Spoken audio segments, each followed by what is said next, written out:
It seemed that it was going to be an eventful season between the rivals, but a transfer out of nowhere left Fortaleza fans devastated. Seeing two players with 62 goals together in the under 20s to 2 years later with neither at your club, especially when one of them finished second in scoring. Serra were on fire in their return to the Serie A, being as high as 5th place 15 matches through. Unfortunately, they would have a bit of a downfall. However, they were giving their youth a chance, like Arnaldo. Granted, 28 starts to an 18-year-old left back will cause some holes to be showcased. Nevertheless, Leonites shined in his top flight debut. 19 goals got all of Europe scouting him. It was unfortunate that he and Serra couldn't keep up the great start, as they barely avoided relegation, surviving by 3 points and finishing level with their rivals. What grabbed people's attention though was outscoring Juliano Mateus by 9. Yeah, he started more games, but I don't think the Santos man was matching him in that 6 fixture gap. Unfortunately, they didn't get to face off on the pitch. Later, he would go on and score a brace in his knockout debut in the Copa Libertadores. Santos ended in second, but with a strong squad and Mateus improving, the question is, could they end their 20-year plus drought? While Juliano would stay another year in Brazil, Leonites turned 18 and was ready to test himself with the elite. Many advised him to stay, especially with a young team that was only getting better. In his mind, he wants to become Brazil's number 9, and the best option to do that would be at Chelsea. Wait, are you sure, Leo? After missing out on Endrick, Chelsea vowed to themselves to not miss out on top Brazilian wonder kids, for better or for worse. Despite already having a lot of attackers, they had Unai Emery, who utilized the 4-2-2. Like Benagino and Zé Ricardo before him, Unai Emery was seemingly the right manager for Leo. It was a risky transfer based on Chelsea's history, but he felt a move to Europe was necessary for a future call-up to the Brazilian national team, especially with the World Cup around the corner. It was tough to say goodbye to his Serra colleagues, especially since this was the club that gave him a chance when he seemed ostracized. They are in safe hands though. Unfortunately, a move to Chelsea alone wouldn't be enough to make the World Cup squad. Coach Marcao believed experience was key, so Leo's showcases at Chelsea didn't earn him any looks. That all resulted in a round of 16 defeat to France, where the Seleção's victories were against Suriname and New Zealand. A lot was beginning to shuffle in Brazil, and that was also the case for its number 1 prospect. Juliano Mateus' first campaign at Santos didn't go swimmingly, but this year, he got a full preseason, and no matter what competition it was, he would be scoring. Since 2012, the club's notable successes were in the regional leagues, which to be fair is a difficult one. However, no Brasileiro, Libertadores, or Copa do Brasil since the Neymar days. The league title was a significant slump, as the last time they lifted it was in 2004. The Club of Pelé, who was considered the best in Brazil, wasn't that for a few decades. They've been close though, and Juliano Mateus started off hot to begin the campaign. Unfortunately, not getting called up to the national team devastated him, severely affecting his form.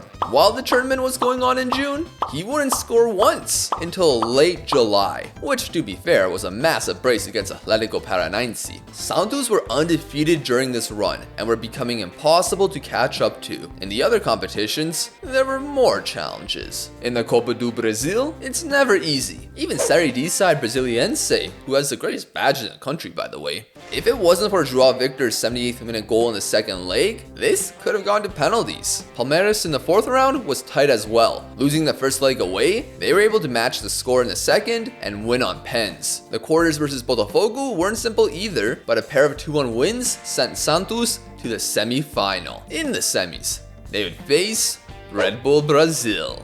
Obviously not their actual name, Juliano Mateus would score 3 across the 2 legs, sending Santos to their first Copa do Brasil final since 2015. On that day, it finished 2-2 on aggregate, which was rescued late by Santos. All of that only to lose on pens. It was Palmeiras then. This time, they faced Cruzeiro. With the first leg away, it seemed that the home side were dominating. Yet, against the run of play, Juliano Mateus stunned the crowd. Cruzeiro remained calm, however, keeping up the opening pressure and did enough to equalize prior to the half. If it wasn't for Santos keeper João Pedro, along with huge blocks in the post, this should have been uglier. Santos were seemingly getting away with a draw, but in the 92nd minute, Nathan gave the ball away cheaply, allowing Gabriel Menino to send the ball behind the defender to Junior. who placed it in. An unwanted disadvantage, yet the second leg would be hosted by Santos, and an early corner was nodded in by Artur Chavez. The score stayed unchanged until the latter end of the match. Another corner and another chance. Yet, this delivery will be interfered with by Hercules, whose shove forced the ref to point to the spot. There was one man who was trusted with this glorious opportunity, and that was Juliano Mateus. The potential game decider on his foot, he would smash it in.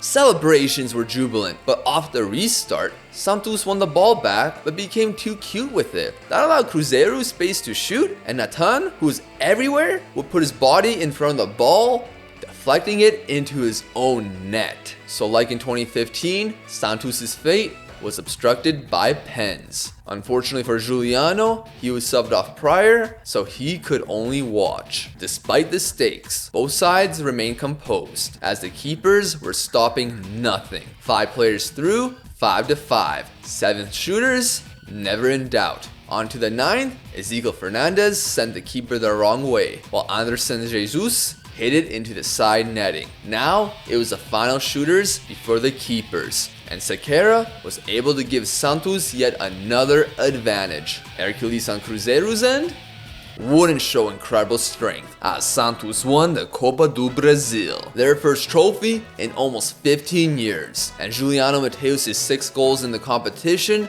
proved to be vital. It wasn't all sunshine and roses though, as Botafogo, who Santos eliminated in the Copa do Brasil quarters, met again in the Libertadores quarters, and it wouldn't be as nice. An opening leg loss of 4-0 had their fate signed off. Juliano wouldn't match Neymar in securing that trophy, but he was on his way to do something Brazil's historic cap leader couldn't: win the Brasileirão with Santos. From August to the end of the campaign, Santos would only lose thrice, winning every other fixture. That included 14 goals from Juliano, which helped them lift the trophy and earn him the top scorer award. Still not even age 19, he managed 24 in 28 matches. Many Brazilians were hailing him as the future number 9 of the Seleção. And sure, not everyone liked him, but the general fan had to admit that this guy had it. The award list was lengthy, which included a spot in the team of the season along with a couple of his colleagues. That included 19-year-old Clemerson Bocaiúva, who similarly to Juliano had Europe on his radar. Overall, Juliano played 55 matches in all competitions, scoring 47.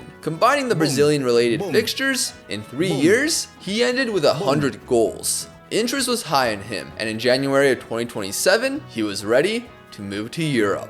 Leonites was having a solid time with Chelsea, receiving quite a few starts. 8 goal contributions through 17 appearances was not awful for the now 19-year-old. However, his spot wasn't always safe, especially when Todd Boehly thought of the great idea of bringing back Kai Havertz. Luckily, Nicholas Jackson would be loaned out in January to United. Leo was seemingly getting the full trust from the coaching staff and the board. Plus, in a couple months, he'd earned his first international call-up with the Seleção in a friendly versus South Korea, in which he scored. Everything was looking bright for the kid. Rumors are circulating that Chelsea have finalized the deal for a new attacker. Here we go. There is an agreement in principle.